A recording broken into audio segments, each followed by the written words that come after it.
September of 2020, Miles started experiencing very debilitating headaches, and he would wake up in the middle of the night screaming for us.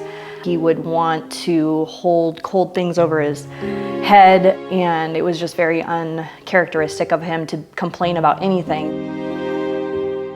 The very next day at school, Miles ended up vomiting in his classroom. His teacher brought him to me, and he was holding his head, and she said, "Joy, you've got to get him looked at. There's just not something right. Look at his eyes." And so I took him up, got an MRI that day, and they told me while I was in the room that, your son has a brain tumor. That was an absolute devastating blow to us. We had just walked that path with my dad, and we knew kind of part of what was to come, but it was just very, very difficult. October 2nd of 2020 was his first brain surgery up at OHSU. They called us out in the middle of the brain surgery and told us, "Your son has cancer." Miles has been fighting a cancer called medulloblastoma. That's a type of brain tumor. Overall, perhaps nearly 70% of kids with medulloblastoma are cured, but there are some really tough ones out there that Miles has been experiencing where the cure rate is significantly lower. My husband and I spent some time in that room together being really angry. We looked at each other and we said, "We are going to go out and we are going to be positive, and we're going to fight this, and we're going to find the silver lining and the positivity every day." We had to start radiation therapy, so that involved our family splitting apart for about 8 weeks.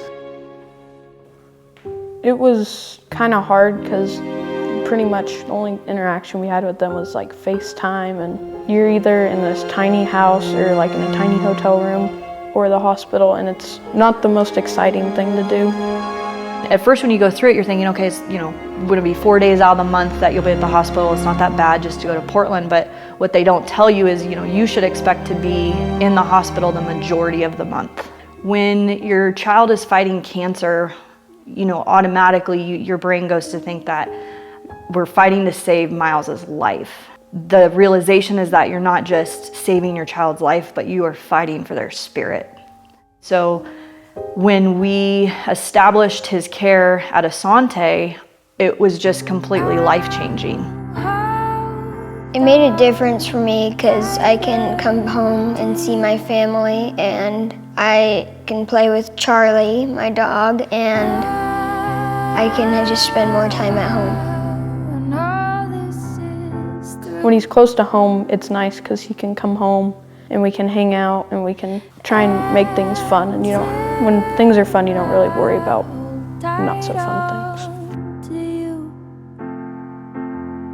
Southern Oregon, Northern California, they genuinely have two just absolute gems at Asante, Dr. Plummer and Dr. Absalon. I really feel privileged getting a chance to work with children like Miles and his family. The fulfillment I get from this is being able to help them in really difficult times and try to make the situation a little bit better, if not achieving a cure. Miles has had a lot on his plate from the get-go with radiation in Seattle and chemotherapy and surgeries. And despite his young age, he has really had just a positive attitude, as has his family, through this. Where Miles receives treatment now at Asante, if he goes in for his infusion, it is a very tiny little room. It's a very happy, small space. So both of my boys have been involved in 4-H, and they for several years have raised an animal for the fair, which is a long process, and then they have the opportunity to sell the animal at market. I remember the conversation and the kids talking about that, well, we're not going to do the bake sale for our club. We're going to do the bake sale predominantly to raise money for the Asante Foundation in honor of Miles. A big portion of our 4-H donated to Asante. I've seen what it's like without this new hospital, and this new hospital will probably make a lot more improvements. Our community is probably one of the best communities you could live in. Everybody knows everybody, And when people go through hard times, everybody just likes to help out because it just feels good that you can help out all sorts of people. It's amazing to know that my boys feel so a part of a community that they want to help others. The new facilities are going to be amazing. So when we were gifted the opportunity to attend the Hard Hat Tour, I was just absolutely blown away. When I saw the hospital, I was mind blown because I didn't realize how big it would be. Just seeing all these improvements, I directly know that people are going to experience something better with this new facility. This new hospital is really going to expand our capabilities to take care of children like Miles. It's going to have all of the most up-to-date things that you would need for a clinic, and I think it's really just going to help make these children's experience of their treatment that much more bearable.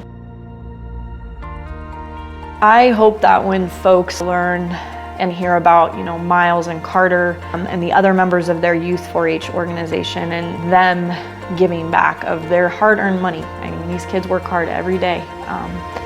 I hope that they are inspired. I hope that they have hope for the next generation. If you are someone who has already gifted your finances or your time, your resources to this new facility, thank you. You're putting an investment into the future of Southern Oregon and Northern California.